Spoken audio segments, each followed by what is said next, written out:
नमस्कार, Radhe Radhe, good evening. कैसे हैं प्यारे बच्चे आप लोग? बढ़िया हो, बेहतर हो, शानदार हो, ज़बरदस्त हो।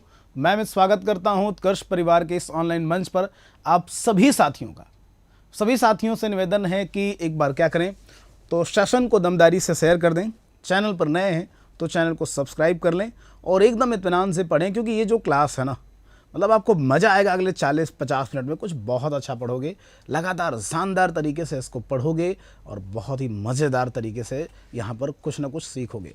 मतलब मैं बताऊँ, ये जो सेशन है ना, ये सेशन अगर एग्जैक्टली हम देखें तो सेशन का जो मेन उद्देश्य है ना, ये है कि भैया इतिहास जो आपने पढ़ा है, बहुत सारी चीज़ें आपने पढ़ी हैं पर उसका रिवीजन बहुत कम होता है, तो उसी को रिवाइज़ करना, कुछ नया सिखाना, चाहे वो यूपीएसआई के परिप्रेक्ष्य से हो, चाहे वो यूपी अगर हम बात करें तो पुलिस से संबंधित हो, या फिर यूपी एलटी ग्रेड या किसी भी एग्ज़ाम की आप तैयारी कर रहे हो, तो उसके लिए ये महत्वपूर्ण हो। क्या बच्चे? उसके लिए ये महत्वपूर्ण हो। तो सभी बच्चे ध्यान दें, आज के सेशन को यहाँ पर समझने का प्रयास करते हैं, जानने का प्रयास करते हैं। सभी लोग जल्दी से जुड़ जाएं, अपने दोस्त मित्र साथी सभी को बता दें कि क्लास जो है वो शुरू हो चुकी है। और प्रिय बच्चे, यहाँ पर हम लोग चर्चा कर रहे हैं क्या, तो पहला प्रश्न है कि रेलवे आयोग का जो गठन किया गया था ये कब किया गया था, ये सवाल है बच्चे। क्या रेलवे आयोग का जो गठन किया गया था यह कब किया गया था? पहला क्वेश्चन यही है। आइए इसको समझते हैं। सबसे पहले अगर बात करें रेलवे आयोग का बच्चों, तो रेलवे आयोग से अगर क्वेश्चन पूछा जाएगा, ये बताइए जो रेलवे आयोग है ये किससे संबंधित था? तो प्रिय बच्चों याद रखना, जो रेलवे आयोग है ये संबंधित है शिक्षा से। क्या रेलवे जो आयोग है इसका संबंध किससे है? तो रेलवे आयोग एग्जैक्टली अगर देखें तो ये संबंधित है किससे? शिक्षा से, है ना, शिक्षा से संबंधित है। अगर कोई पूछ ले भाई कि रेलवे आयोग किससे संबंधित है, प्रश्न का उत्तर क्या होगा? शिक्षा से संबंधित है। अब देखो, शिक्षा से संबंधित, स्वतंत्रता से पहले शिक्षा से संबंधित कुछ आयोग यहाँ पर जो दिख रहे हैं मैं इनको बता दूं। सबसे पहले 1854, यह क्या है बच्चों? तो चार्ल्स वुड का डिस्पैच है। 1854 में चार्ल्स वुड का डिस्पैच आया और इसका उद्देश्य था भारत में शिक्षा को बेहतर करना। तो 1854 का ये जो चार्ल्स वुड का डिस्पैच बच्चों, इसको कहते हैं भारत में शिक्षा का मैग्ना कार्टा। क्या कहते हैं? तो भारत में शिक्षा का मैग्ना कार्टा कहते हैं। याद रखना, अगर पूछा जाए कि साहब भारत में शिक्षा का जो मैग्ना कार्टा है यह किसको कहा जाता है, तो भारत में शिक्षा का जो मैग्ना कार्टा है यह बोला जाता है चार्ल्स वुड का डिस्पैच। और चार्ल्स वुड का जो डिस्पैच आया था कब आया था? 1854 में आया था, ये भी ध्यान रखो। इसी तरीके से अगर बात करें बच्चों तो 1917 में एक आयोग का गठन हुआ था और इसका नाम था सैडलर आयोग। क्या नाम था? सैडलर आयोग इसका नाम था बच्चे। और सैडलर आयोग की अगर हम बात करें तो सैडलर आयोग कहीं ना कहीं संबंधित था किससे? तो यह सैडलर आयोग कलकत्ता विश्वविद्यालय की जांच के लिए इसकी स्थापना हुई थी। कौन से विश्वविद्यालय के लिए? तो कलकत्ता जो विश्वविद्यालय है ना, इस कलकत्ता विश्वविद्यालय की जांच के लिए इसकी स्थापना हुई थी, है ना। कलकत्ता विश्वविद्यालय की जांच करना, यह क्या है? तो यह बच्चे 1917 में स्थापित है सैडलर आयोग। ये बता सकते हो कि कलकत्ता विश्वविद्यालय की जांच करना, यही इसका क्या है? उद्देश्य है। इसके बाद से अगर हम देखें तो अगला है 1902, और 1902 में आया था क्या? रेलवे आयोग। ये भी कहीं ना कहीं शिक्षा से ही संबंधित था। तो 1902 में जो रेलवे आयोग है ये कहीं ना कहीं किससे संबंधित है? तो ये भी कहीं ना कहीं बच्चे शिक्षा से ही संबंधित है, शिक्षा में सुधार से संबंधित है ना। और 1882-83 यहाँ पर आप देखोगे तो रीपन के समय में एक कमीशन का गठन किया गया था, हंटर कमीशन। और रीपन के समय में एक कमीशन का गठन किया गया, नाम क्या था? Hunter commission. और रीपन के समय में ये जो हंटर कमीशन है ना, इसका उद्देश्य क्या था बच्चे? तो रीपन के समय में जो हंटर कमीशन है इसका उद्देश्य था प्राथमिक शिक्षा में सुधार करना। क्या? तो प्राथमिक शिक्षा में सुधार, यही इसका उद्देश्य था। प्राथमिक शिक्षा में सुधार करना, यही इसका उद्देश्य था। तो ये भी ध्यान रखना कि इसका जो बेसिक उद्देश्य है यह क्या है? प्राथमिक शिक्षा में सुधार करना बच्चे, यही इसका बेसिक उद्देश्य है ना। प्राथमिक शिक्षा में सुधार करना, यही इसका बेसिक उद्देश्य है ना। तो याद रखना ऑप्शन संख्या क्या होगा? बी हो जाएगा बच्चे। क्या होगा ऑप्शन संख्या बी? 1902। क्या बच्चे? 1902, यही इस प्रश्न का उत्तर है। ऑप्शन बी नोट करना। क्या? ऑप्शन बी यहाँ पर नोट करना बच्चे। चलो आगे बढ़ते हैं और अगले प्रश्न पर चर्चा करते हैं। अगला यहाँ पर देख रहे हैं भैया, भारत का पहला विश्वविद्यालय कौन था? देखो बच्चों, चाहे भारत का पहला विश्वविद्यालय पूछ ले या भारत पहला हाई कोर्ट, इसका संबंध होगा कलकत्ता से। तो भारत का जो पहला विश्वविद्यालय था ना, ये 1857 में खोला गया और इसका नाम क्या था? कलकत्ता विश्वविद्यालय। इसके बाद थोड़े समय बाद बॉम्बे में भी विश्वविद्यालय खोला गया और मद्रास में भी विश्वविद्यालय खोला गया। तो कलकत्ता, बॉम्बे और मद्रास, यहाँ पर जो विश्वविद्यालय खोले गए, यह कब खोले गए बच्चे? 1857 में, है ना। अगर कोई पूछ रहे इलाहाबाद विश्वविद्यालय, इसका क्या मामला है बच्चों? तो देखो, इलाहाबाद विश्वविद्यालय की जो स्थापना हुई थी, यह हुई थी 23 सितंबर 1887। क्या? 23 सितंबर 1887 को इलाहाबाद विश्वविद्यालय की स्थापना हुई, जिसको कि हम लोग पूरब का ऑक्सफोर्ड भी कहते हैं। क्या बोलते हैं भैया? तो इसको पूरब का ऑक्सफोर्ड कहा जाता है, पूरब का ऑक्सफोर्ड कहा जाता है। और ये जो इलाहाबाद विश्वविद्यालय है, क्या ये जो इलाहाबाद विश्वविद्यालय है, जिसको कि पूरब का ऑक्सफोर्ड कहते हैं, 23 सितंबर 1887 में अगर देखा जाए तो इस विश्वविद्यालय का क्या हुआ था? तो गठन हुआ था। पूरब का ऑक्सफोर्ड कहा जाने वाला यह जो विश्वविद्यालय है, इसके बारे में अगर देखें, इलाहाबाद विश्वविद्यालय के बारे में, तो 2-3 चीज़ें और हम लोग सीख सकते हैं। क्या बच्चे? कि जो इलाहाबाद विश्वविद्यालय है, ये इलाहाबाद विश्वविद्यालय, पूरब का ऑक्सफोर्ड कहा जाने वाला ये जो विश्वविद्यालय है, अगर देखा जाए 23 सितंबर 1887 को इसकी स्थापना हुई। क्या बच्चे? 23 सितंबर 1887 को इसकी स्थापना हुई। और अगर हम बात करें 2005 में इसको केंद्रीय विश्वविद्यालय का दर्जा दिया गया। यूपी का सबसे पुराना विश्वविद्यालय है ये, लेकिन केंद्रीय विश्वविद्यालय नहीं है यूपी का सबसे पुराना। केवल और केवल याद रखना बच्चे कि यह उत्तर प्रदेश का सबसे पुराना विश्वविद्यालय है। उत्तर प्रदेश का अगर पूछ ले भाई सबसे पुराना विश्वविद्यालय कौन सा है, तो यूपी का जो सबसे पुराना विश्वविद्यालय है यह मिलेगा कौन सा? तो यूपी का सबसे पुराना विश्वविद्यालय है कौन सा बच्चों? तो ये बता सकते हो कौन सा? इलाहाबाद विश्वविद्यालय। बनारस हिंदू विश्वविद्यालय, इसके बारे में बात करें 1916 में स्थापना हुई इसकी, है ना। मदन मोहन मालवीय यह थे बच्चे इसके संस्थापक। मदन मोहन जो मालवीय साहब थे, यह क्या थे? संस्थापक थे। और अगर इसकी बात करें हम लोग बनारस विश्वविद्यालय की, बनारस हिंदू विश्वविद्यालय या BHU जिसको कि आप लोग लिखते हो, हिंदू शब्द छूट गया है तो ध्यान रखना, यहाँ पर बनारस हिंदू विश्वविद्यालय की ही हम बात कर रहे हैं। 1916 में मदन मोहन मालवीय के प्रयासों से इसकी स्थापना हुई। इसका शिलान्यास किसने किया था? तो इसका जो शिलान्यास किया गया था बच्चे, अगर कोई पूछ ले भैया कि इसका शिलान्यास किसके द्वारा किया गया था, तो शिलान्यास इसका किसने किया था? लॉर्ड हार्डिंग सेकंड ने, है ना। लॉर्ड हार्डिंग सेकंड के द्वारा इसका शिलान्यास किया गया, याद रखना। लॉर्ड हार्डिंग सेकंड ने इसका शिलान्यास किया था। BHU आप देखोगे बच्चे तो बनारस हिंदू विश्वविद्यालय की हम लोग बात कर रहे हैं। 1916 में मदन मोहन मालवीय के प्रयासों से इसका उद्घाटन हुआ और ये एशिया का सबसे बड़ा आवासीय विश्वविद्यालय है। अगर कहीं पर यह क्वेश्चन पूछे कि एशिया का सबसे बड़ा आवासीय विश्वविद्यालय कौन सा है, तो एशिया का सबसे बड़ा आवासीय जो विश्वविद्यालय है वो कौन सा है बच्चे? तो एशिया का सबसे बड़ा जो आवासीय विश्वविद्यालय है, अगर हम देखें तो यह मिलेगा कौन सा? एशिया का सबसे बड़ा आवासीय विश्वविद्यालय यह मिलेगा बनारस विश्वविद्यालय। क्या बच्चे? बनारस हिंदू विश्वविद्यालय यानी BHU की हम लोग बात कर रहे हैं। सभी के सभी बच्चे नोट कर लो, सभी के सभी बच्चे बहुत अच्छे से समझ लो। अगर बात करें बहुत अच्छे से यहाँ पर जान रहे हो, उम्मीद करते हैं कि सभी लोग बहुत बढ़िया सीख पा रहे होंगे। चलो अब आगे बढ़ते हैं और अगले डेटा पर चर्चा करते हैं। अगला यहाँ पर क्या है? भारत में प्रिंटिंग प्रेस की जो शुरुआत थी ना, यह कब की गई थी? ये सवाल है कि साहब भारत में प्रिंटिंग प्रेस की शुरुआत कब की गई, है ना।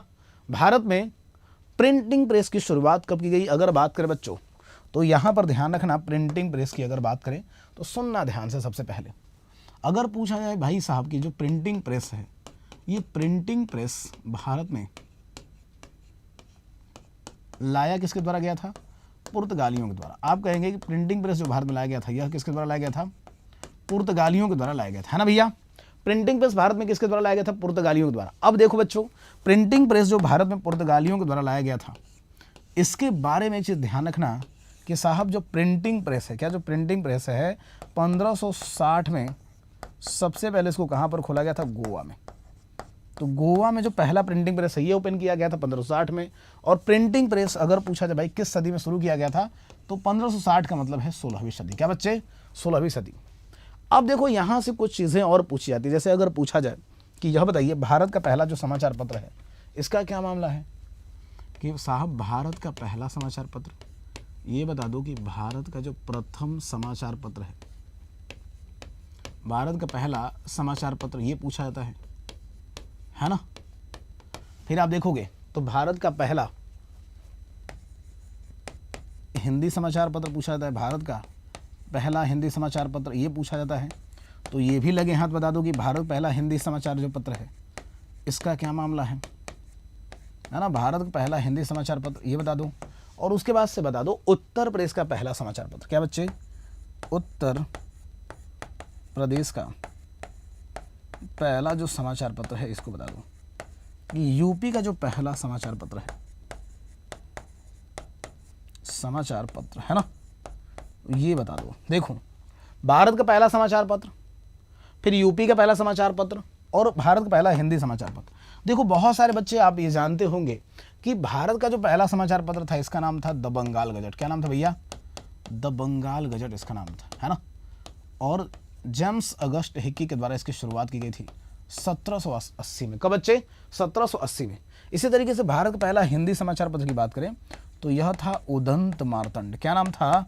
उदंत मार्तंड इसका नाम था। क्या नाम था बच्चे? उदंत मार्तंड। और उत्तर प्रदेश का जो पहला समाचार पत्र था इसका क्या नाम था? बनारस अखबार। तो यूपी का जो पहला समाचार पत्र था ना, इसका क्या नाम था? इसका नाम था बच्चे बनारस अखबार। ये भी ध्यान रखो। क्या इसका नाम क्या था? बनारस अखबार। तो ऐसी दशा में प्रश्न का जो उत्तर होगा ऑप्शन संख्या बी होगा, 16वीं सदी। क्या होगा? तो बी होगा बच्चे 16वीं सदी। ऑप्शन नोट कर लेना डायरेक्ट, है ना, कि बी होगा इस प्रश्न का उत्तर। आगे बढ़ते हैं और अगले डेटा पर चर्चा करते हैं। संवाद कौमुदी और मिरात उल अखबार, ये जो समाचार पत्र थे ना, ये आप देखोगे राजा राम मोहन राय के द्वारा संचालित किए जा रहे थे। किसके द्वारा? तो राजा राम मोहन रॉय के द्वारा इसका संचालन किया जा रहा था। केसरी और मराठा, ये कहाँ के समाचार पत्र थे? तो केसरी और मराठा बाल गंगाधर तिलक, ये जो समाचार पत्र थे बच्चे, ये किससे संबंधित थे? तो बाल गंगाधर तिलक से संबंधित थे। बाल गंगाधर जो तिलक हैं इनसे संबंधित है केसरी और मराठा समाचार पत्र बाल गंगाधर तिलक से।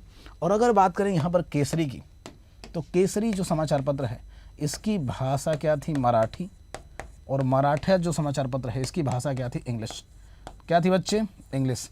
तो केसरी का बता सकते हो कि केसरी की जो भाषा है यह क्या है भैया? मराठी। और मराठा की भाषा क्या है? इंग्लिश। और बाल गंगाधर तिलक किसके द्वारा? तो बाल गंगाधर जो तिलक है ना बच्चे, इनके द्वारा आप देखोगे केसरी और मराठा दो समाचार पत्र की शुरुआत की गई थी, है ना। आगे बढ़ते हैं। समाचार पत्रों का मुक्तिदाता किसको बोलते हैं? तो समाचार पत्रों का जो मुक्तिदाता है ना बच्चे, यह बोला जाता है चार्ल्स मेटकॉफ को। किसको? चार्ल्स मेटकॉफ को समाचार पत्रों का मुक्तिदाता बोला जाता है, चार्ल्स मेटकॉफ को, है ना। और हरिजन और नवजीवन, ये जो समाचार पत्र हैं हरिजन और नवजीवन, ये किसके द्वारा शुरू किए गए थे? तो महात्मा गांधी के द्वारा। महात्मा गांधी के द्वारा। तो ये भी थोड़ा सा ध्यान रखना बच्चे कि हरिजन और नवजीवन ये जो समाचार पत्र थे, पत्र पत्रिकाएं थी, किसके द्वारा शुरू की गई थी? महात्मा गांधी के द्वारा शुरू की गई थी, है ना। चलो आगे बढ़ते हैं। प्रार्थना समाज की स्थापना किसने की? ये सवाल पूछा जाए कि जो प्रार्थना समाज है इसके संस्थापक कौन थे बच्चों? तो प्रिय बच्चों देखो, प्रार्थना समाज के अगर फाउंडर की हम लोग बात करें ना, याद रखना जो प्रार्थना समाज के फाउंडर हैं, सबसे पहले प्रार्थना समाज इसकी स्थापना किसने की? तो प्रार्थना समाज की जो स्थापना की गई थी यह की गई थी 1867 में। और किसके द्वारा की गई थी? आत्माराम पांडुरंग के द्वारा। तो प्रार्थना समाज के जो फाउंडर थे ना, उनका नाम क्या था? आत्माराम पांडुरंग, है ना। हालांकि इसको लोकप्रिय किसने बनाया था? तो ये जो संस्था है ना, इसको लोकप्रिय बनाने का काम किसने किया था? महादेव गोविंद रानडे।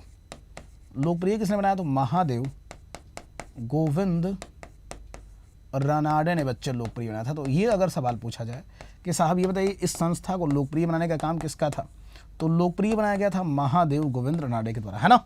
अच्छा बच्चे एक चीज़ और ध्यान रखना कि जो महादेव गोविंद रानडे है ना, इनको पॉपुलरली महाराष्ट्र का सुकरात कहते हैं। क्या कहते हैं? महाराष्ट्र का सुकरात कहा जाता है बच्चों, ध्यान रखना, है ना। इनको क्या बोलते हैं? महाराष्ट्र का सुकरात बोलते हैं, है ना।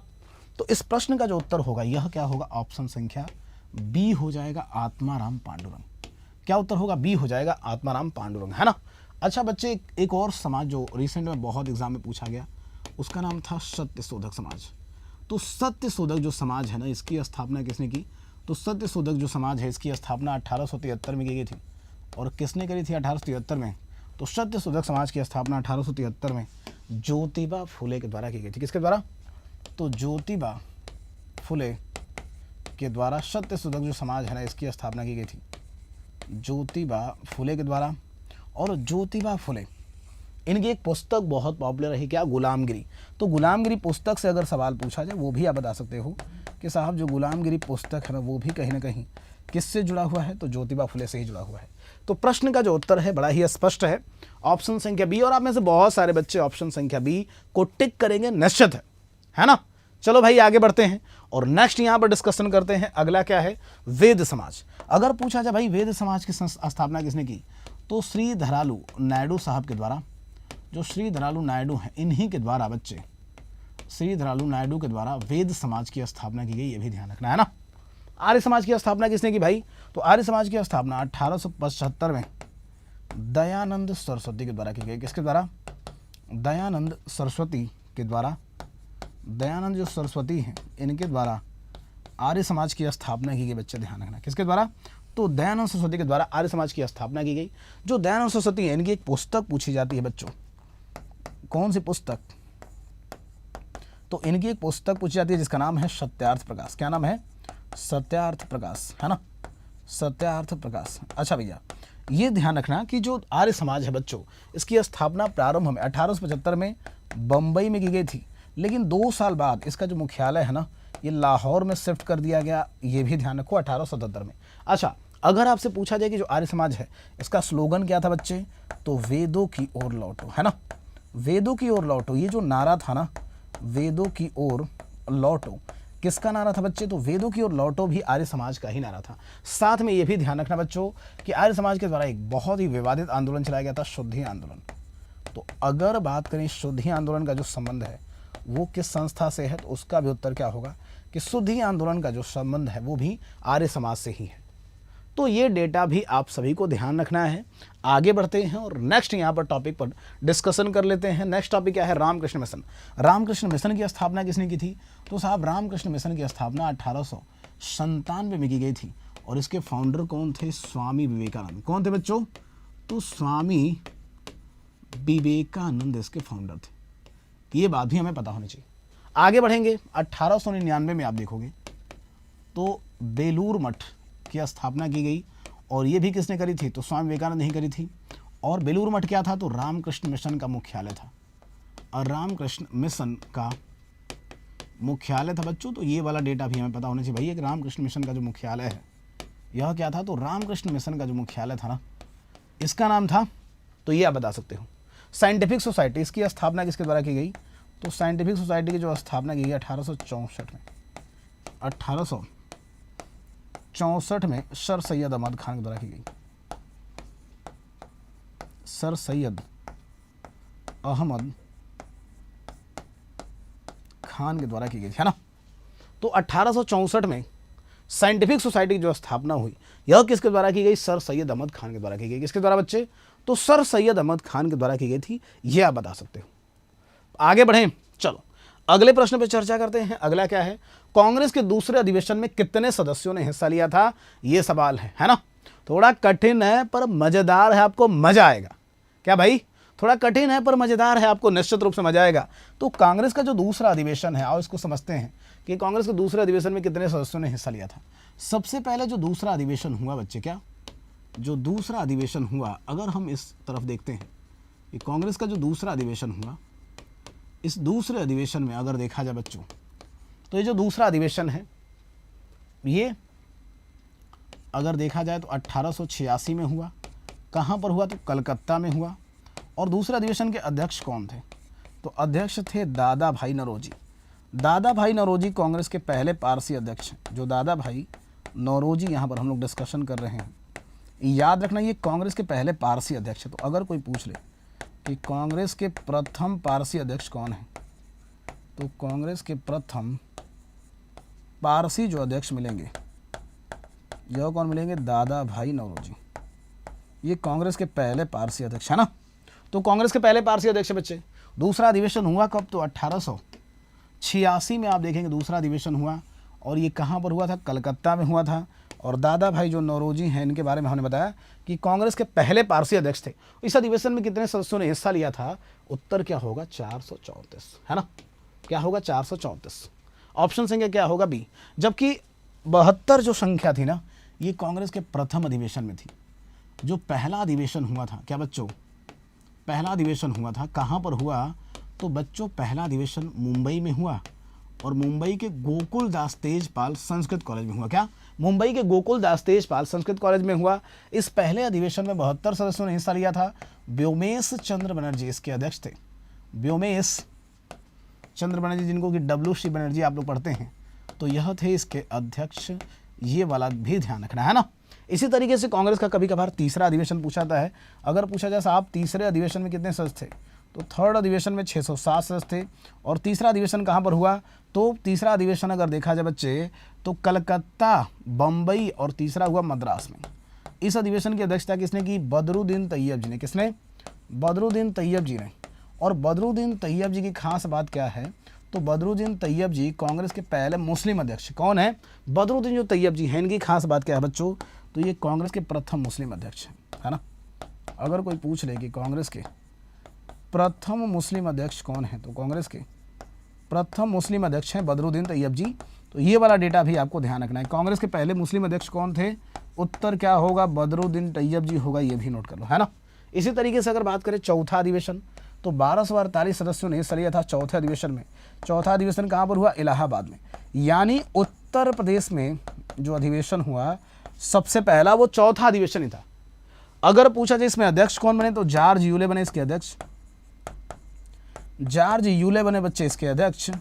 और इसकी खास बात क्या थी, तो चौथे अधिवेशन में जो जॉर्ज यूले जिसके अध्यक्ष बने थे, याद रखना बच्चे कि यह जो अधिवेशन है ना कांग्रेस का, फोर्थ जो अधिवेशन है, इस अधिवेशन में जो कि इलाहाबाद अधिवेशन है, इस अधिवेशन के बारे में मैंने बताया कि कांग्रेस के पहले अंग्रेज अध्यक्ष पूछ ले या पहले यूरोपीय अध्यक्ष पूछ ले, वो जॉर्ज यूले, या फिर पूछे कि कांग्रेस का पहला अधिवेशन जो यूपी में हुआ, चौथा अधिवेशन था, कब हुआ था, 1888 में हुआ था। ध्यान रखना बच्चे, ईयर याद रखना, ये 1887 और ये 1888, और पहला अधिवेशन 1885 में, दूसरा अधिवेशन 1886 में, है ना।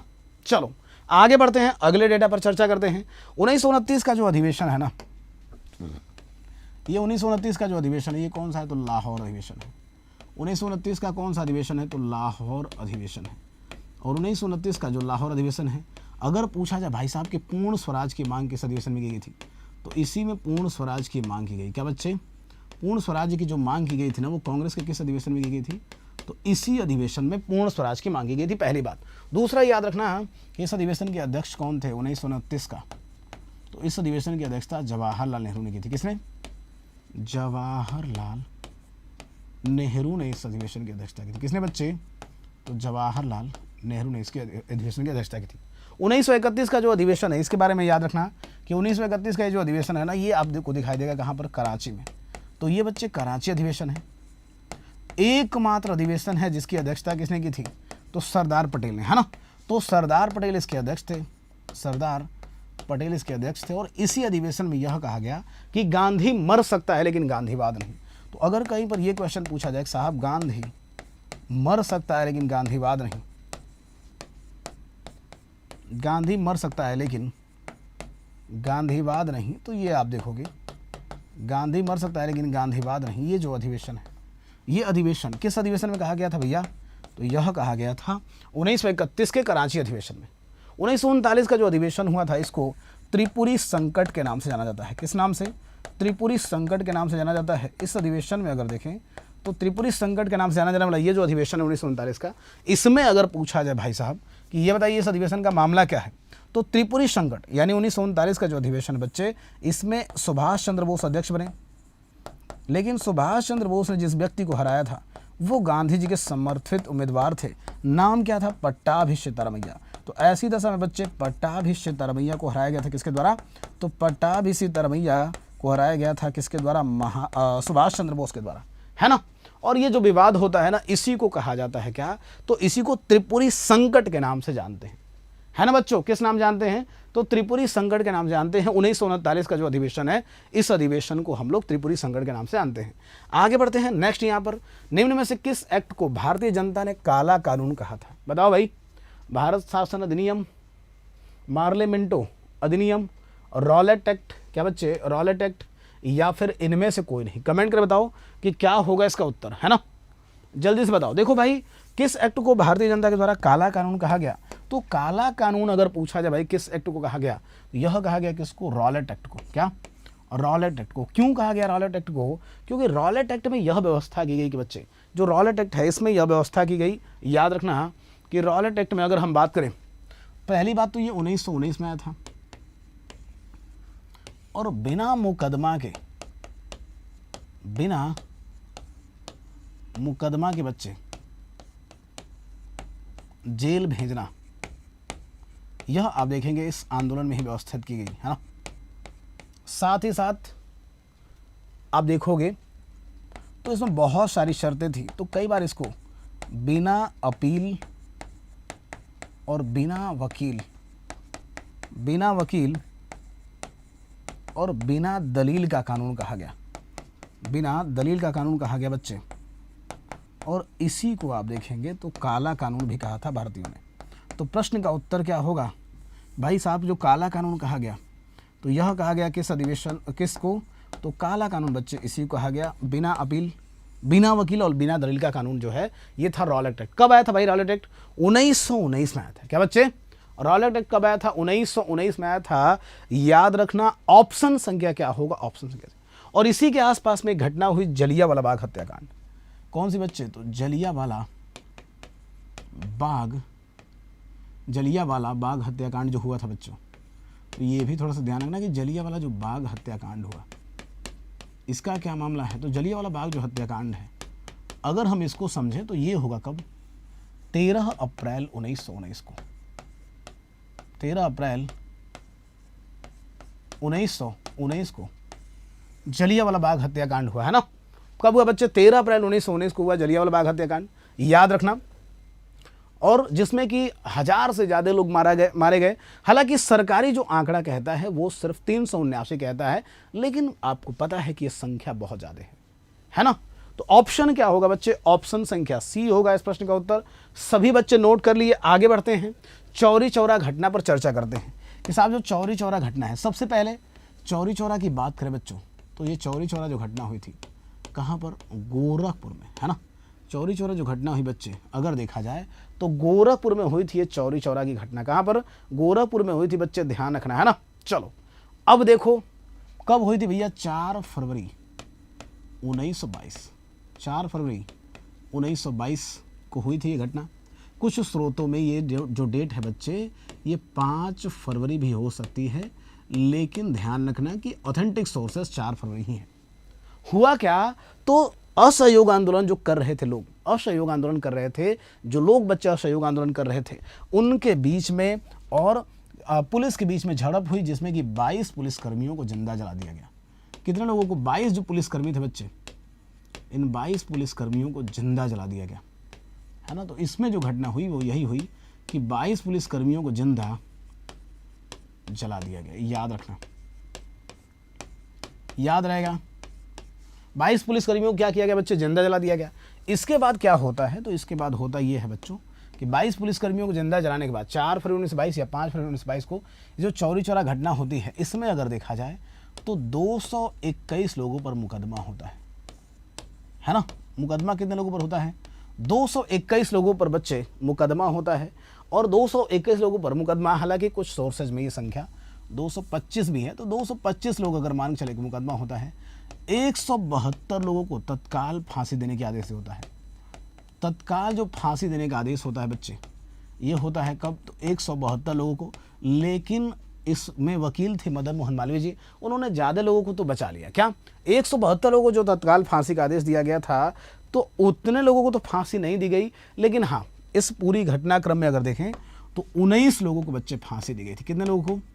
19 लोगों को फांसी दी गई थी। तो मैं फिर से समझाऊं यहाँ पर भाई साहब कि जो चौरी चौरा घटना है, इसमें 22 पुलिसकर्मी मारे गए थे। कितने? 22 पुलिसकर्मी जिंदा जलाए गए थे। आप देखोगे 4 फरवरी 1922 को ये घटना हुई थी गोरखपुर के चौरी चौरा क्षेत्र में।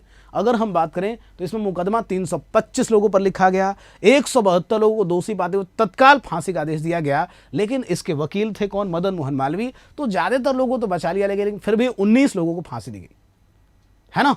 चलो असहयोग आंदोलन भैया, असहयोग आंदोलन की शुरुआत होती है 1920 से लेकर के और 1922 तक। और चौरी चौरा घटना के बाद 12 फरवरी 1922 को इसको समाप्त कर दिया गया। तो 12 फरवरी 1922 को ये क्या हो गई? असहयोग आंदोलन बच्चे समाप्त हो गए। अगर पूछा जाए भैया कब समाप्त हुआ, उत्तर क्या होगा? 12 फरवरी 1922, है ना। स्वराज पार्टी का गठन कब हुआ भैया? तो स्वराज पार्टी गठन हुआ 1923 में। और स्वराज जो पार्टी है जिसके गठन की हम बात करें कि 1923 में इस पार्टी गठन हुआ, इसमें अगर देखोगे बच्चों तो CR दास और मोतीलाल नेहरू के द्वारा इस पार्टी की स्थापना हुई। किसके द्वारा? तो चित्तरंजन दास व मोतीलाल नेहरू, CR दास और मोतीलाल नेहरू के द्वारा इस पार्टी की स्थापना हुई, है ना। तो स्वराज पार्टी का जो गठन हुआ था ये कब हुआ? 1923 में गठन हुआ। CR दास और मोतीलाल नेहरू के द्वारा इस पार्टी का गठन हुआ। और जो स्वराज पार्टी इसका गठन कहाँ पर हुआ था? इलाहाबाद में हुआ था। तो अगर कोई पूछ ले कि स्वराज पार्टी का गठन कब हुआ, तो याद रखना ये कब हुआ? इलाहाबाद में, है ना। इलाहाबाद में इस पार्टी का गठन हुआ। तो ये भी बच्चे बता सकते हो कि स्वराज पार्टी का जो गठन हुआ वो कब हुआ? इलाहाबाद में हुआ। 1923 में आप देखेंगे तो इस पार्टी का गठन हुआ और CR दास और मोतीलाल नेहरू के प्रयासों से इस पार्टी का गठन हुआ। तो ये भी ध्यान रखना। आगे बढ़ें, चलो अगले प्रश्न पे चर्चा करते हैं। अगला कौन सा प्रश्न है? तो अगला है 24 सितंबर 1932 को कौन सा समझौता हुआ था? जल्दी से बता दो बच्चे कि 24 सितंबर 1932 को कौन सा समझौता हुआ अगर पूछा जाए तो क्या? अगर बात करें यहां पर उत्तर होगा ये, यहां पर कमेंट कर बताओ। देखो 24 सितंबर 1932 गांधी इरविन समझौता, ये कब हुआ भैया? तो गांधी इरविन समझौता हुआ 5 मार्च 1931। तो गांधी और इरविन के बीच में जो समझौता हुआ ये कब हुआ? 5 मार्च 1931 को। लेकिन अगर बात करें पूना पैक्ट हो रहा है कब? तो 24 सितंबर 1932 को। पूना पैक्ट बच्चे किसके किसके बीच में हुआ? तो भीमराव अंबेडकर और महात्मा गांधी। तो भीमराव अंबेडकर और महात्मा गांधी के बीच में जो समझौता हुआ, भीमराव अंबेडकर और महात्मा गांधी के बीच में जो समझौता हुआ, इसी का नाम था पूना पैक्ट, है ना। भीमराव अंबेडकर और महात्मा गांधी के बीच में जो समझौता हुआ इसी का नाम था बच्चे पूना पैक्ट, है ना। हुआ क्या इस पूना पैक्ट में? तो दलित वर्गों को सशक्त करने की बात की गई। अगर पूछा जाए भाई साहब कि दलित वर्ग को सशक्त किया गया तो किस मूवमेंट में दलित वर्ग को सशक्त किया गया? तो प्रश्न का उत्तर होगा कि दलित वर्ग को सशक्त किया गया और ये आप देखेंगे इसी में सशक्त किया गया था। कौन सा? तो पूना पैक्ट में, है ना। चलो आगे बढ़ते हैं। अगला यहाँ पर कह रहा है कि सविनय जो अवज्ञा आंदोलन है बच्चे, क्या सविनय अवज्ञा जो आंदोलन है अगर हम बात करें तो सविनय अवज्ञा आंदोलन कब शुरू हुआ था? 1930 में नमक कानून के रूप में शुरू हुआ था, नमक कानून के विरोध के रूप में। और पूर्णतया कब समाप्त हुआ? 1934 में। इसके लीडर कौन थे? महात्मा गांधी, है ना बच्चों। इसके लीडर कौन थे? तो महात्मा गांधी इसके लीडर थे, है ना। इसी तरीके से अगर बात करें खुदाई खिदमतगार की तो ये संस्था 1930 में चलाई गई थी और किसके द्वारा चलाई गई थी? खान अब्दुल गफ्फार खान, जिनको कि हम लोग सीमांत गांधी कहते हैं। तो खान अब्दुल गफ्फार खान जिनको कि अगर बात करें सीमांत गांधी कहते हैं, तो उनको चलाई गई थी, उनके द्वारा चलाई गई थी। लाल कुर्ती जो मूवमेंट था ना वो भी कहीं ना कहीं इसी संस्था के द्वारा चलाया गया था। प्रिय बच्चों आगे बढ़ते हैं। दांडी मार्च की अगर बात करें तो दांडी मार्च अगर देखा जाए ये 12 मार्च को शुरू हुआ 1930। कहाँ से शुरू हुआ था? साबरमती आश्रम से, साबरमती आश्रम से, है ना। 12 मार्च 1930 को इसकी शुरुआत हुई और कहाँ से हुई? साबरमती आश्रम से। प्रिय बच्चों 12 मार्च 1930 को शुरू हुआ ये जो दांडी मार्च था ये 5 अप्रैल 1930 को दांडी पहुंचा गुजरात में। और कितने अनुयायी थे? 78 अनुयायी थे, 78 अनुयायी थे। और 6 अप्रैल 1930 को नमक कानून तोड़ दिया गया। कब बच्चे? तो 6 अप्रैल 1930 को जो नमक कानून था ये तोड़ दिया गया। तो अगर पूछा जाए भैया नमक कानून तोड़ा कब गया? तो नमक जो कानून है इसको तोड़ दिया गया कब? 6 अप्रैल 1930 को, है ना। नमक कानून तोड़ दिया कब भाई? तो 6 अप्रैल 1930 को। ठीक, चलो आगे बढ़ते हैं और नेक्स्ट क्वेश्चन पे चर्चा करते हैं। नेक्स्ट यहाँ पर कह रहा है अखिल भारतीय हरिजन संघ की स्थापना किसने की? तो अखिल भारतीय जो हरिजन संघ है बच्चे, इससे पूछा जा रहा है भाई इसकी स्थापना किसने की। सवाल ये है भीमराव अंबेडकर, महात्मा गांधी, गोपाल कृष्ण गोखले या फिर देवी चौधरानी। क्या होगा इस प्रश्न का उत्तर? तो आप कहेंगे साहब अखिल भारतीय जो हरिजन संघ है इसकी स्थापना पूना पैक्ट के बाद की गई थी। किसके द्वारा? महात्मा गांधी के द्वारा। ऑप्शन डायरेक्ट नोट करना। क्या बच्चे ऑप्शन संख्या क्या हो जाएगा? तो ऑप्शन संख्या बी हो जाएगा। आगे बढ़ते हैं। व्यक्तिगत सत्याग्रह। देखो व्यक्तिगत सत्याग्रह 1940 में हुआ था, है ना। व्यक्तिगत सत्याग्रह की शुरुआत कब हुई? 1940 में। और किसके द्वारा शुरू किया गया था? महात्मा गांधी के द्वारा, महात्मा गांधी के द्वारा, है ना। व्यक्तिगत सत्याग्रह के पहले सत्याग्रही कौन थे? ये भी सवाल पूछा जाता है। साहब व्यक्तिगत सत्याग्रह के जो प्रथम सत्याग्रही थे उनका अगर नाम पूछा जाए तो व्यक्तिगत सत्याग्रह के जो प्रथम सत्याग्रही थे उनका नाम अगर बात करें तो यह कौन था?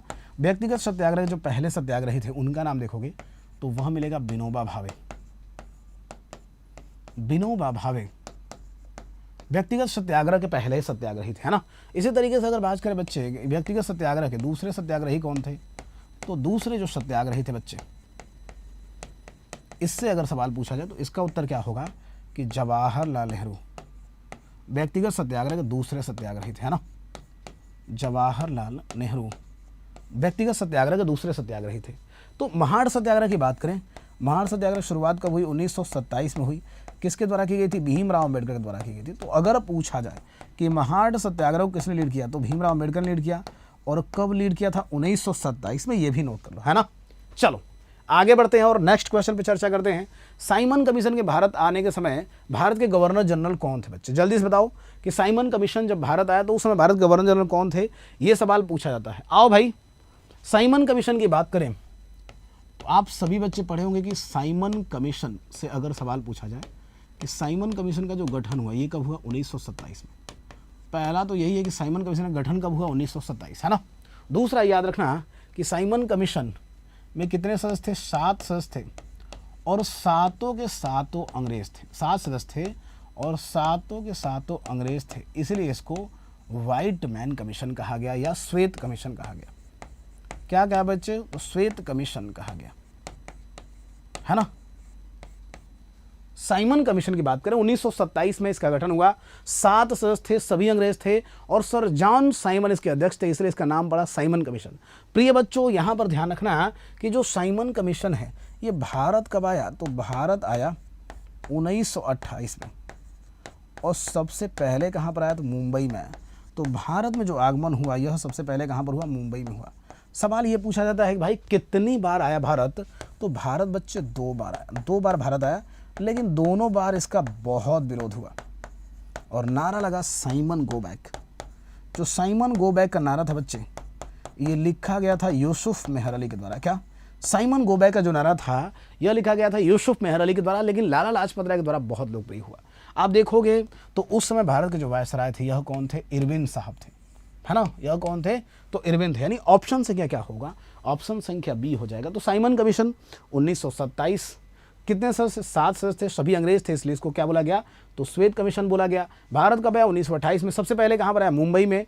कितनी बार आया, 2 बार आया। नारा किसने लिखा था, साइमन गो बैक का यूसुफ मेहर अली ने लिखा था।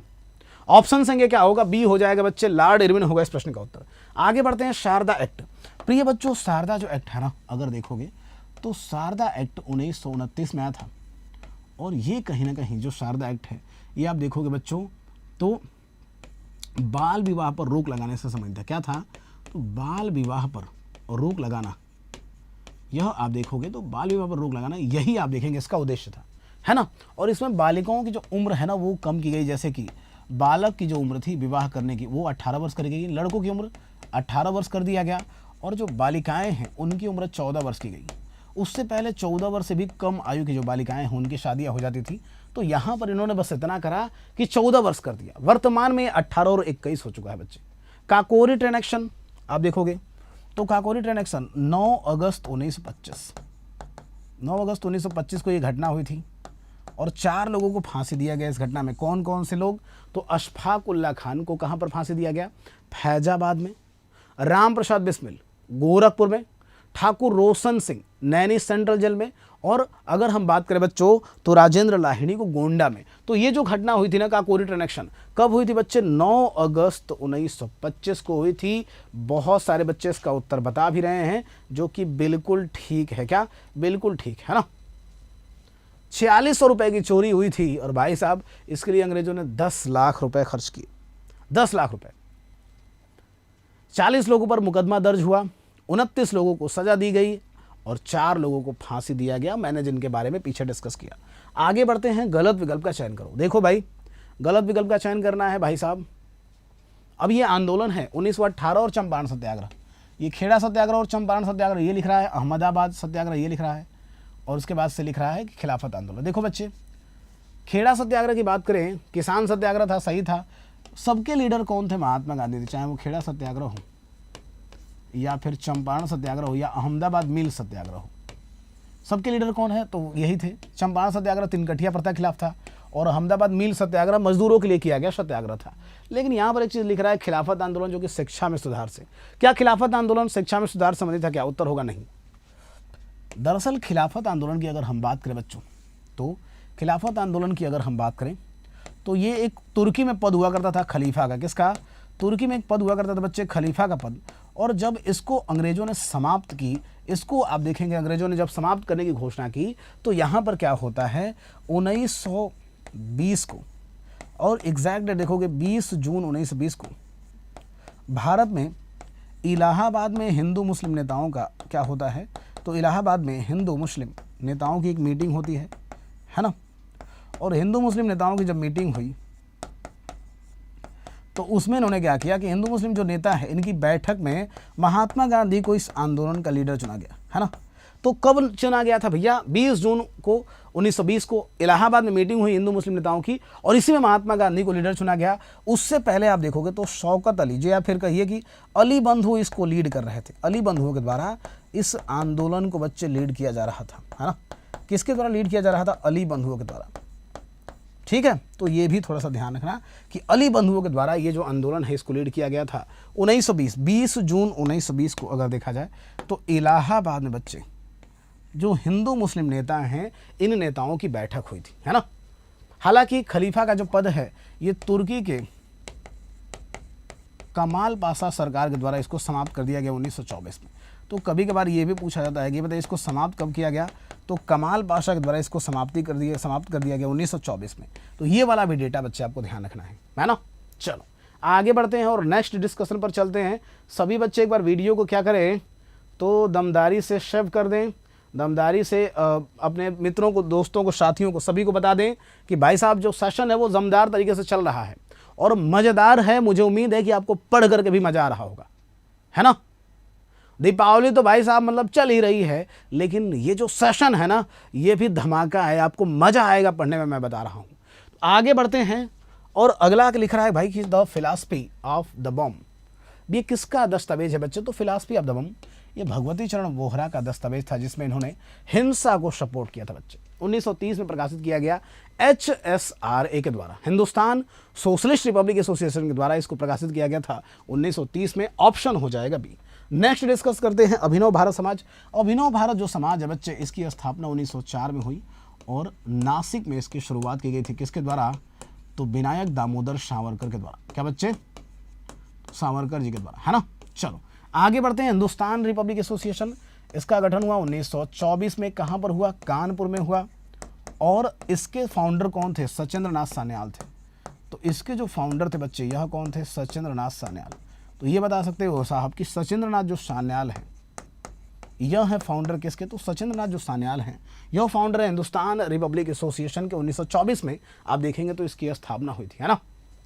इंडियन रिपब्लिकन आर्मी की बात करें 1930 में इसकी स्थापना हुई और सूर्य सेन के द्वारा इसकी स्थापना की गई। सूर्य सेन जिनको कि मास्टर दा कहते थे।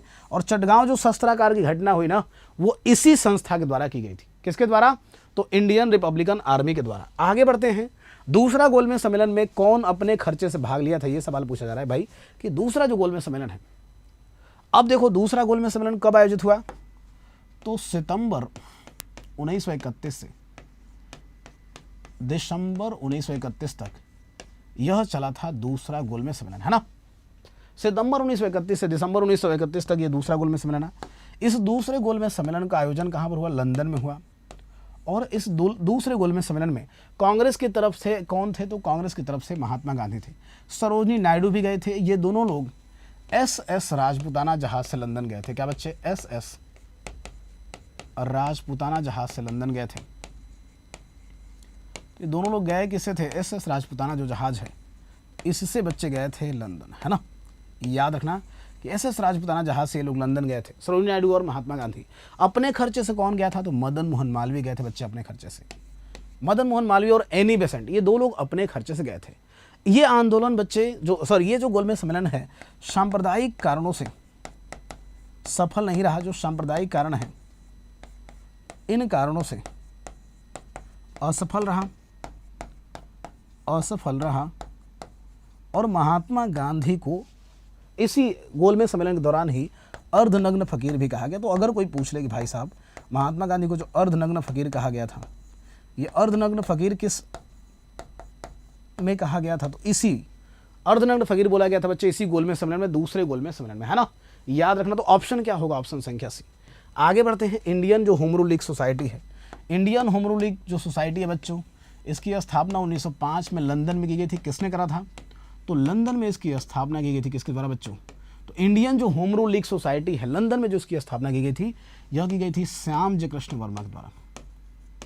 श्याम जी कृष्ण वर्मा के द्वारा बच्चे इसकी स्थापना की गई, है ना, श्याम जी कृष्ण वर्मा के द्वारा इसकी स्थापना की गई। गदर पार्टी की अगर बात करें तो प्रिय बच्चों जो गदर पार्टी है ना, ये गदर पार्टी अगर देखें तो इसकी स्थापना की गई थी किसके द्वारा, 1913 में अमेरिका के सैन फ्रांसिस्को में इसकी स्थापना हुई। गदर पार्टी की स्थापना अमेरिका के सैन फ्रांसिस्को में हुई थी। और प्रिय बच्चों इसके फाउंडर कौन थे, लाला हरदयाल, है ना। तो इसके जो फाउंडर थे यह कौन थे, लाला हरदयाल। लाला हरदयाल इसके फाउंडर थे, ठीक बात है। और भाई साहब इसके पहले सेनापति बताए जाते हैं सोहन सिंह भाखना। तो अगर पूछा जाए इसके पहले जो सेनापति थे यह कौन थे, सोहन सिंह भाखना थे, ये भी ध्यान रखना, सोहन सिंह भाखना यह थे इसके पहले सेनापति, है ना, सोहन सिंह भाखना, ठीक है। चलो तो ये हमने कहानी बता दी बच्चे गदर पार्टी की। आगे बढ़ते हैं। जल्दी से एक बार वीडियो को दमदारी से लाइक करें, चैनल पर नए हैं तो चैनल को सब्सक्राइब करें। फ्री इंडिया सेंटर इसकी स्थापना कहाँ पर हुई थी, सवाल ये है। और पूछा जाए भाई साहब कि फ्री इंडिया जो सेंटर है, ये अगर पूछा जाए फ्री इंडिया सेंटर, तो इसके फाउंडर कौन थे ये भी बता देना लगे हाथ, है ना। तो फ्री इंडिया जो सेंटर है इसके फाउंडर, और फ्री इंडिया सेंटर की अगर बात करें स्थापना, देखो भाई जो फ्री इंडिया सेंटर है ना, इसकी स्थापना कहाँ पर की गई, जर्मनी में की गई। कहाँ पर, जर्मनी में। और जर्मनी में कहाँ पर की गई, बर्लिन में। तो फ्री इंडिया सेंटर की स्थापना जर्मनी के बर्लिन में की गई। कब की गई, 1942 में, 1942 में, है ना। तो जर्मनी के बर्लिन में इसकी स्थापना की गई फ्री इंडिया सेंटर की। 1942 में इसकी स्थापना की गई। किसने करा था, सुभाष चंद्र बोस ने। तो किसने करा था भैया, सुभाष चंद्र बोस ने इसकी स्थापना की थी, सुभाष चंद्र बोस ने, है ना। तो ऑप्शन क्या होगा, ऑप्शन संख्या ए हो जाएगा। आज़ाद हिंद फौज अगर बात करें तो इसकी स्थापना 1943 लोकप्रिय किसने बनाया, तो सुभाष चंद्र बोस ने इसको लोकप्रिय बनाया, है ना। अगर बात करें फॉरवर्ड ब्लॉक, इसकी भी स्थापना सुभाष चंद्र बोस ने करी थी। कब करी थी भैया, 1939 में। तो ये भी याद रखो कि अगर पूछा जाए भाई फॉरवर्ड ब्लॉक की स्थापना कब हुई, तो सुभाष चंद्र बोस ने की थी 1939 में। इसी तरीके से देशभक्तों का देशभक्त सुभाष चंद्र बोस किसने कहा था, तो सुभाष चंद्र बोस को देशभक्तों का देशभक्त कहा था महात्मा गांधी ने, जबकि नेताजी कहा था जर्मनी के लोगों ने। तो ये भी थोड़ा सा ध्यान रखना कि अगर पूछा जाए सुभाष चंद्र बोस को देशभक्तों का देशभक्त किसने कहा था, तो प्रश्न का उत्तर होगा कि सुभाष चंद्र बोस को देशभक्तों का देशभक्त कहा था महात्मा गांधी ने, यानी ये भी बता सकते हो। आगे बढ़ते हैं। अगला है भारतीय स्वतंत्रता अधिनियम को किस वर्ष में ब्रिटिश संसद से पास किया गया। भारतीय स्वतंत्रता अधिनियम को किस वर्ष ब्रिटिश संसद से पास किया गया, तो प्रिय बच्चों भारतीय स्वतंत्रता अधिनियम इसको पास किया गया जुलाई 1947 में ब्रिटिश संसद से। क्या, जुलाई जो 1947 है ना, इसमें ब्रिटिश संसद पास किया गया, ये भी ध्यान रखना। और इसी के आधार पर दो देशों का बंटवारा हुआ, कौन सा, तो भारत और पाकिस्तान। तो भारत पाकिस्तान जो विभाजन है ना, ये इसी भारतीय स्वतंत्रता अधिनियम को अगर बात करें तो इसी अधिनियम के माध्यम से हुआ था बच्चे। ऑप्शन नोट कर लेना बी। अगला है करो या मरो का जो नारा है, ये किस आंदोलन में लोकप्रिय हुआ, जल्दी से बताओ भाई। करो या मरो के नारे के बारे में सभी बच्चे आ जाओ जल्दी से, चलो। करो या मरो का जो नारा है बच्चे, अब यहां पर समझते हैं करो या मरो का जो नारा है ये किस आंदोलन में, तो करो या मरो का जो नारा है कहीं ना कहीं ये भारत छोड़ो आंदोलन के दौरान किसने दिया था, महात्मा गांधी ने, है ना। तो डायरेक्ट आप बताओगे कि भारत छोड़ो आंदोलन के दौरान ये जो नारा है किसने दिया था, प्रश्न का उत्तर क्या होगा, महात्मा गांधी ने, है ना। किसने बच्चे, महात्मा गांधी ने। चलो आगे बढ़ते हैं। नेक्स्ट यहाँ पर बलिया में समानांतर जो आंदोलन है, समानांतर सरकार की स्थापना हुई 1942 में। और भारत छोड़ो आंदोलन के दौरान ही चित्तू पांडे ने बलिया में समानांतर सरकार की स्थापना की बच्चे। और चित्तू पांडे को शेर ए बलिया कहा जाता है। क्या कहा जाता है, तो शेर ए बलिया कहा जाता है चित्तू पांडे को, ये वाला भी याद रखना। शेर ए बलिया किसको कहते हैं, तो चित्तू पांडे को कहते हैं, है ना। आगा खान पैलेस, इसी में आप देखेंगे तो भारत छोड़ो आंदोलन के दौरान महात्मा गांधी को रखा गया था। तो अगर कोई पूछ ले कि साहब भारत छोड़ो आंदोलन के दौरान महात्मा गांधी को यहीं पर रखा गया था, किसको रखा गया था बच्चे, तो भारत छोड़ो आंदोलन के दौरान महात्मा गांधी को कहाँ पर रखा गया था? तो आगा खान पैलेस में ही रखा गया था, याद रखना।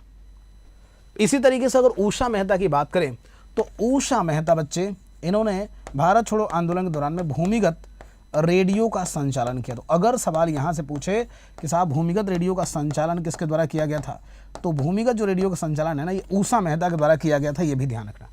किसके द्वारा? उषा मेहता के द्वारा भूमिगत रेडियो का संचालन किया गया भारत छोड़ो आंदोलन के दौरान। बहुत पूछा जाता है ये। नेक्स्ट यहाँ पर डिस्कशन करते हैं बंगाल विभाजन का जो प्रस्ताव है, ये किसने रखा? पहला क्वेश्चन कि बंगाल विभाजन का प्रस्ताव। देखो बच्चे, बंगाल विभाजन का प्रस्ताव अगर पूछा जाए तो याद रखना, जो बंगाल विभाजन का प्रस्ताव है यह लिखा गया था किसके द्वारा? एंड्रयू फ्रेजर के द्वारा। जबकि अगर पूछा जाए बंगाल विभाजन, इसकी बच्चे घोषणा कब हुई? तो 20 जुलाई 1905 को इसकी घोषणा हुई। कुछ सोर्सेज में 19 जुलाई भी मिल जाएगा। और बंगाल विभाजन को लागू कब किया गया? तो 16 अक्टूबर 1905। 16 अक्टूबर 1905 किसके समय बंगाल विभाजन लागू हुआ? तो लॉर्ड कर्जन के समय। किसके समय बच्चे? तो कर्जन के समय बंगाल विभाजन को लागू किया, ये भी बता सकते हो। किसके समय में? कर्जन के समय, है ना। प्रश्न का उत्तर क्या होगा? ऑप्शन संख्या ए हो जाएगा। ठीक है बच्चों, तो आप देखोगे इस तरीके से हम लोगों ने यहाँ पर क्या करा, इस तरीके से हम लोगों ने यहाँ पर क्या करा भैया? तो इस तरीके से हम सब ने बच्चों हिस्ट्री के कुछ ज़बरदस्त टॉपिकों का क्या किया? तो विश्लेषण किया। लेकिन आप सभी को पता है कि उत्कर्ष का जो दिवाली धमाका चल रहा है इन दिनों, वो चल रहा है जिसमें कि उत्कर्ष के सभी ऑनलाइन बैचेस पर आपको 90% तक का ऑफ मिल रहा है। जो टॉप कोर्सेज हैं वहाँ पर 13% का डिस्काउंट है बच्चे, और जो एग्ज़ाम की वैलिडिटी है वो 30 तारीख तक है। तो सभी बच्चे इसका लाभ जरूर लें, मस्त होकर के पढ़ते रहें, ज़बरदस्त होकर के पढ़ते रहें। आप सभी बच्चों को एक बार फिर से बहुत सारा धन्यवाद। ऐसे ही बने रहें और बहुत अच्छे से पढ़ाई करते रहें। नमस्कार।